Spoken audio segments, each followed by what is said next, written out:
Le numérique peut-il remplacer les professionnels? On l'a un petit peu abordé. Finalement, je crois qu'on est un petit peu en train de se dire que le numérique c'est génial, mais sans être humain, il ne peut pas vraiment exister. Quel est votre point de vue pour vous? Voilà, est-ce que le numérique un jour va remplacer les professionnels ou finalement ils vont juste apprendre à cohabiter ensemble? Ouais, tant que j'ai le micro, je vais passer. Euh, la réponse rapide, c'est non, évidemment. C'est souvent la peur que certains professionnels nous communiquent. Et non, nous, on ne veut pas remplacer les professionnels, on est juste là pour leur apporter des outils pour aller plus loin dans leurs expertises. C'est comme aujourd'hui, on ne verrait pas un médecin ne pas avoir de radio, ne pas avoir d'écho. Voilà, c'est des outils qui permettent d'aller plus loin dans la science, dans la qualité de la prestation qui est fournie.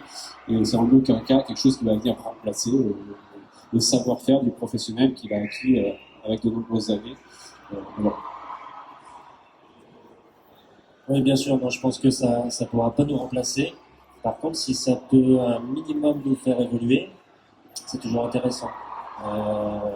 Toutes les données qu'on avait analysées, comme je disais tout à l'heure, si elles peuvent nous permettre de prendre connaissance de certains défauts, de prendre connaissance que tel type de pied fonctionne mieux avec tel angle, et que toutes ces interprétations de données, on les fasse évoluer dans le bon sens, ça ne fera aller que aller d'avant, tout simplement, sans jamais nous remplacer.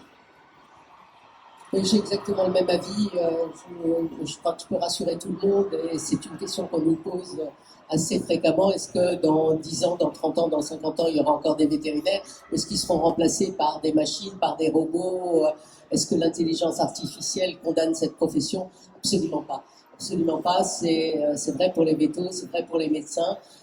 Aujourd'hui, et je pense que c'est encore vrai pour quelques bonnes dizaines d'années, la machine ne fait que répéter ce qu'on lui a appris, même si on parle de machine learning. Il faut qu'il y ait à la base des hommes qui apprennent à la machine. Donc déjà, ça nous permet d'être suffisamment occupés. Mais au-delà de ça, il faut savoir contextualiser, il faut savoir interpréter, il faut savoir remettre ça dans un contexte général. Il faut replacer ça avec les commémoratifs, l'historique, et il faut reprendre toute une série de données.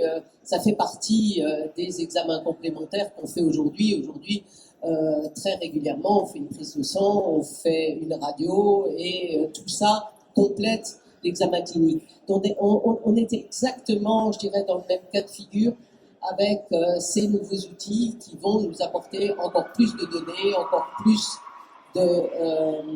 d'éléments qui vont nous aider à poser un diagnostic ou à choisir le meilleur traitement. Donc aujourd'hui, la réponse, elle est très claire. La machine ne va pas remplacer le vétérinaire, la machine ne remplacera pas le médecin non plus. Par contre, le vétérinaire, aujourd'hui, s'il ne veut pas être remplacé ou s'il ne veut pas être condamné, il doit apprendre à travailler avec la machine. Ça, c'est absolument évident. Oui, c'est très vrai ça. Il y a les gens qui vont pas vouloir évoluer, les professionnels qui vont pas vouloir évoluer, à un moment donné, ils vont se retrouver face à des clients qui vont dire toi tu n'as pas cet outil, moi je préfère me diriger vers un autre parce que voilà, un vétérinaire qui n'a pas de système radio aujourd'hui, bon, on va se rediriger peut-être vers quelqu'un qui en a un. Et aussi